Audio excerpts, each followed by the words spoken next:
All right, Privyet moi druzy. Hello, my friends. My name is Darren Gerdes.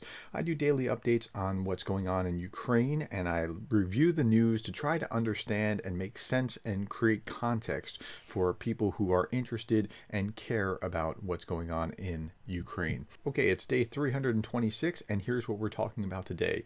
Yesterday, missiles rained down all over the country. Today, Ukraine's still feeling the effects and digging out from some of this. The UK confirmed that tank shipments were on the way. Now, they're not a lot, but they're on the way, and I'll talk about that. Meanwhile, Germany is still dragging their feet, and I think I understand a little bit of why. Ukraine is a lab for U.S. weapons, and this is proven, and I'll talk about exactly how. Russia defeats Bradley fighting vehicles, which have not yet been delivered to Ukraine. I'll explain how that works. Medvedev keeps it classy, as he always does, and General Ben Hodges on Russian chaos. And we'll talk through what his predictions are about the future, and you're going to want to hear that. Thank you for being with me. Here we go. According to the Lviv head of regional military administration, the Russians hit critical infrastructure, including electricity and water. Now, Lviv is on the far left, the far western end of the country. So they're not just hitting Lviv, they're hitting a number of places throughout Ukraine. Here's another headline. Russia launches a new round of missile attacks across Ukrainian cities. Moscow targeted numerous cities. Fox News also talks about dozens are trapped and injured after Russia struck a 9-story apartment building in Ukraine's Dnipro. Okay, at least 27 people were injured, including 6 children, and at least 2 people were killed. And as I read article after article after article, what I'm seeing is that the death rate keeps climbing because the odds of surviving something like this are pretty slim. Zelensky talked about this. Zelensky tweeted about this: eternal memory to those whose lives were taken by Russian terror. The world must stop evil. The pre-cleanup in Dnipro. So look at this video. This is drone footage of what the missile strike actually looks like. I mean, unbelievable destruction. It is just, it's terrible. It's still smoldering. So this is the way that the Russians wage war, and then they call it liberation. It's absolutely unbelievable. Okay, now, how do the Russians talk about it? That's another question. Okay, so this is an RT. Zelensky aide explains how missile fell on an apartment block, and they're claiming to quote this aide. Russian missile that fell on an apartment block in eastern Ukraine city of Dnipro on Saturday had been shot down by Kiev's forces. Oleksiy Artovich, a senior advisor to President Vladimir Zelensky, has said, quote, it was shot down. It apparently fell on the apartment block, but it exploded when falling. So I'm not sure if this was actually a strike or if it was shot down and whatever, but it's interesting to my mind that the Russians went out of their way to print this rather than just take credit, because they used to just take credit for the terror of a playground, a city street, an apartment block. They've changed their tune a little bit here. Okay, here's the BBC talking about the same thing. They're focusing on critical infrastructure. The cities that were targeted included Kiev, Kharkiv, Odessa, and we also talked about Lviv just a little bit ago. Much of Ukraine is now under an emergency blackout after missiles hit infrastructure in several cities. Now, this was an interesting paragraph. On a day when Russia seemed intent once again on targeting Ukraine's energy grid, this could have been one of the less accurate missiles on Russia's arsenal, or something brought it down by Ukrainians' air defenses. Although, on the face of it, this seems a less likely explanation. And I would tend to agree with the BBC's news reporting here that the Ukrainians shot it down, but even if they did, it's because it was a Russian missile coming to do damage. And so either way, it's on the Russians. Ukraine had begun to wonder if Russian energy war might be coming to an end. Remember, all throughout October, November, December, this was a very intentional, targeted means of attacking Ukraine. Saturday's attack suggests that Moscow still thinks it's a tactic worth pursuing, which is an unfortunate turn of events. Okay, in other news, let's turn to this. UK is sending Challenger 2 tanks to Ukraine. The Prime Minister has just confirmed it. Now, that's only about a company of a government issue is to issue 14 tanks to Ukraine. Again, that's not a lot, but you couple that with about the same amount coming from Poland, and then as countries start adding up, you'll have north of 100 tanks. Now, at the same time, And now the United States will then join the party as well, I'm sure, and then you'll have maybe double that. At the same time, Germany is not doing anything really. Germany's leading from behind, and there's a reason that Germany's leading from behind. Now, this is speculation. This is not anything that I can prove. Somebody asked me in the comments, well, did you talk about the German Prime Minister stepping down? No. Why? Because it's not really that important. Why? Because Germany's really not been that important so far. We want it to be. Germany should be a leader within the EU, within NATO. They should be a leader, but they're not. Why aren't they?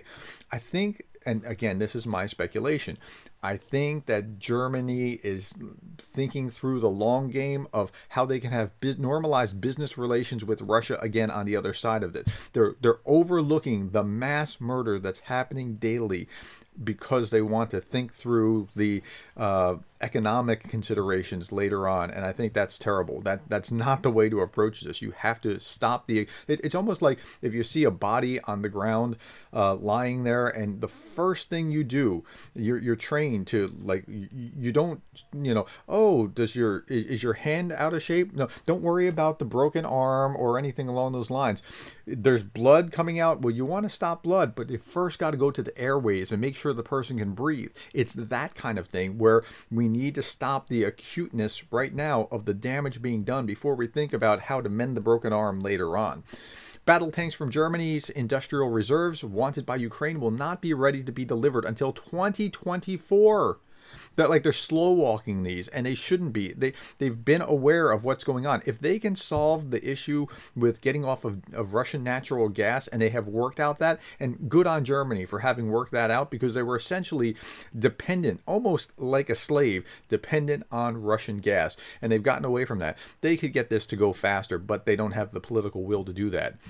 Rheinmetall, which manufactures the battle vehicle's gun, has 22 Leopard 2 and 88 older Leopard 1 tanks in its stock, and it would take several months and cost hundreds of millions of euros, but more importantly, it would cost political will that they don't seem to have, and it's really unfortunate, because Germany's leading from behind on this, and they need to step up and be a leader within Europe. When France does it, it'll shame them, and I think they'll start moving it a little bit faster. I talked about how Ukraine has proven to be a U.S. laboratory, but it's not a bioweapons laboratory like, the Russian propagandists talk about. It's just been a military laboratory, and this article was absolutely fascinating for that reason. Ukraine-made software has turned readily available tablet computers and smartphones into sophisticated targeting tools that are now widely used across Ukrainian military. I've highlighted that on some of the videos going back in the past within the last few months. U.S. officials familiar with the tool says it's been highly effective at directing Ukrainian fire onto Russian targets. So if you look at this schematic here, you'll see this in steps 1, 2, and 3. So step 1, they send up the drone, and the drone goes up in the air, and the drone identifies where the artillery is, sends it over to this guy here with this simple tablet, and they take that thing out. And that's what they're doing all throughout Ukraine. But it's more than that. Small plastic drones buzzing quietly overhead drop grenades and other ordnance on Russian troops. 3D printers now make spare parts so soldiers can repair heavy equipment in the field. Technicians have converted ordinary pickup trucks into mobile missile launchers. Ukrainian ingenuity has impressed U.S. officials who have praised Kyiv's ability to, quote, MacGyver solutions into battlefield needs. MacGyver, if you don't know, was a TV show in America about a guy who could just kind of create almost anything. He could just jerry-rig things and make things out of seemingly nothing. You give him duct tape and some wires and a few tools, and he could create all kinds of things. Ukrainians have been crazy innovative, and I've praised them again and again on this channel for that. But there's real-world battle testing. Ukraine has also offered the United States and its allies a rare opportunity to study how their own weapon systems perform, if for no other reason than that. Like, those that are skeptical about providing things to Ukraine, if you are an ardent patriot, as you say that you are, give the Ukrainians at least limited weapons so that they can test these against the Russians, who are clearly the bad guys. So even if you, oh, America first, America, this is America first. If you want to think through it in the most mercenary reasons, just do it, if only for that, let alone because it's the right thing to do. Now, I've told you again and again that drones are the wave of the future. I mean, what we've seen here in Ukraine has been the difference between World War I and World War II in terms of a leap of technology. We're seeing that here. This is the seedbed for whatever the next war is, and drones are at the leading edge. The article ended with this. Multiple intelligence and military officials told CNN that they hope that creating what the U.S. termed attritable drones, cheap, single-use weapons, has become a top priority for defense contractors. I think that's exactly right, and that's the wave of the future. In other news, Russia tried to claim months ago that it destroyed American-made armored vehicles that the U.S. did not even offer to Ukraine until last week. So these are the Bradley fighting vehicles. A video from September that is circulating online shows Russia claiming to have destroyed 4 Bradley vehicles. However, the U.S. only announced last week that it made plans to send the armored vehicles to Ukraine. But you know, truth is a little bit of a flexible thing to the Russian Ministry of Defense. Speaking of truth being a flexible thing, here's Russia's Medvedev. He was the former president, and he seemed like he was a reformer. But the way that he has repositioned himself, he is as Medvedev Part 2, 2.0 or something along those lines, has been really toxic. He's been kind of antagonistic, almost a court jester within the Russian sphere. So while Putin is above it and says, tries to stay statesmanlike as much as he's doing whatever he's doing, Medvedev is his attack dog, his pit bull, who's going after them and saying the most ludicrous, most bizarre, non-statesmanlike kinds of things as he tries to position himself for whatever's coming down the line in the future. Former president, once seen as a reformer, has reinvented himself as an arch hawk. Former Russian president Dmitry Medvedev has accused Japanese Prime Minister Fumio Kishida of shameful subservience to the United States and suggested that he should ritually disembowel himself. Really, that's not exactly statesman-like talk. So the Prime Minister was at the White House talking to Joe Biden last week. We state unequivocally, the Prime Minister said, we state unequivocally that any use of a nuclear weapon by Russia in Ukraine would be an act of hostility against humanity in an unjustifiable in any way. Now remember, he's not the only one who said that. India has said, don't use it. China has said, don't use it. Japan's now saying, don't use it. So Medvedev said the nuclear statement, quote, betrayed the memory of hundreds of thousands of Japanese who were burned in the nuclear fire of Hiroshima and Nagasaki. But did he really betray them? I don't think so. I think he's actually doing a service to humanity. Okay, this is the last article, and it's probably the most important. It's an interview with General Ben Hodges. Anytime that this guy talks, listen. I mean, he's just full of understanding and information about what's going on in Ukraine. Retired U.S. General Ben Hodges commanded the U.S. Army forces in Europe from 2014 to 2017. That's not too long ago. Hodges says, it's taken me a while to figure out why Russia would put so much emphasis on Bakhmut. Now, we've all been trying to figure that out, right? Mr. Prigozhin, for him, it's almost like a vanity project. Yes, it's a vanity project because Prigozhin can feed people into the slaughter and stand on their dead bodies and be in a higher position saying, look what I have done, when all the dead people have done it. He clearly doesn't care how many people are killed. I think that this whole operation around Bakhmut illustrates the lack of coherence in Russia's operation. I don't think Prigozhin takes orders from General Sergei Surkovin, and he certainly does not take orders from General Valery Gerasimov. Now, that's going to become more and more of a problem. I've talked about it for the last 3 days since Gerasimov was appointed, just like trying to unpack Gerasimov and the way that it's going to work. There's going to be a kind of a fight between the contractors on one side who are actually making gains and the Ministry of Defense who are not really making gains, except unless you consider bombing an apartment building somewhere a gain. So who's in charge? They don't have a coherent plan. Russians have always assumed that mass will win.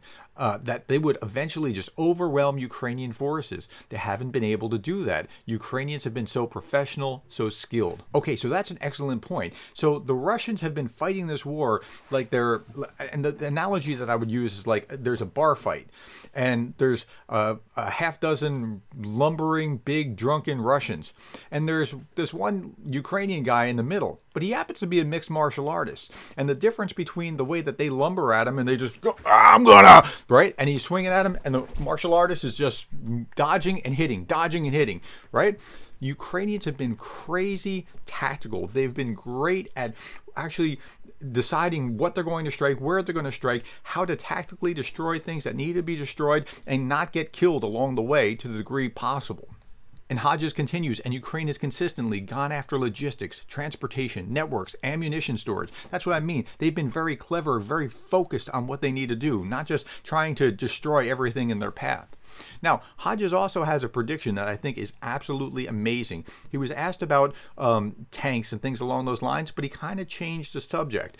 Certainly, he said it would be better if they also had Abrams or Leopards. So he's saying they do need the tanks. Now, if I recall correctly, General Zaluni said he needed something like 500 tanks. Well, we have about 30 that have been now promised, and it'll probably get to 100 from Europe, maybe another 100 from the United States and Canada.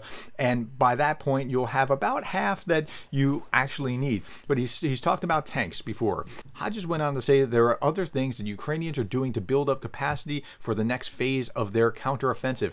Now listen to this, which will be the decisive phase.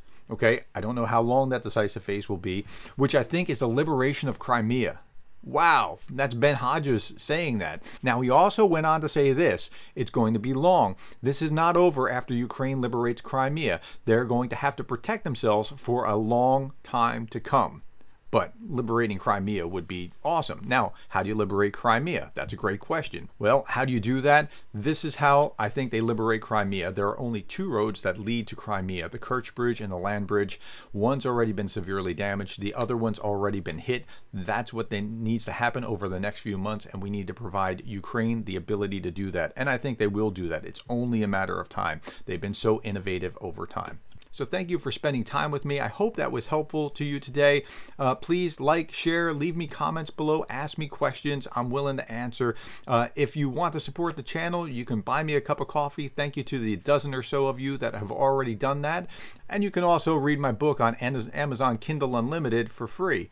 Thank you for your time again. And I want to end with this. Dyaku shoku vavalizivitya za Ukrainiu. I know I keep slaughtering it, but I'm trying. I'm going to get it eventually. Thanks for your time. See you tomorrow.